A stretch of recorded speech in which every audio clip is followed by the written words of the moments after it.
May mga bok. Dito ako sa Maynila eh. Kasi kailangan masalinan yung asawa ko ng dugo. Dahil base doon sa resulta ng lab test niya eh, may bacteria na naman daw na tumama sa asawa ko eh, na hindi pwedeng biruin eh. Delikado raw. Kaya siguro hindi mababa yung lagnat niya. Tapos simula kagabi nag-chill talaga siya. Bago rin ako umalis nung kanina, bago umerya, ano siya, nag-chill talaga siya. Ito naman yung father niya, siya yung magpapantay mo na. Kaya naghahanap ako ng dugo ngayon, papunta ako Red Cross. Kailangan may ano eh, 5:30 na ng hapon, tapos ko lang sa area. Kaya nagpapagpo ako ng Red Cross pa kami ng dugo. Kailangan masalinan. Lang mga bot, quick update lang.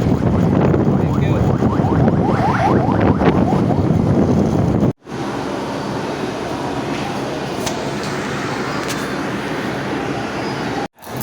Dito na ako sa ospital. Nakakuha na ako ng dugo. Sa 7 na.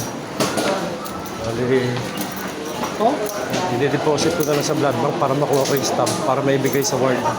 Para maisali na sa asawa ko. Ng mga bok.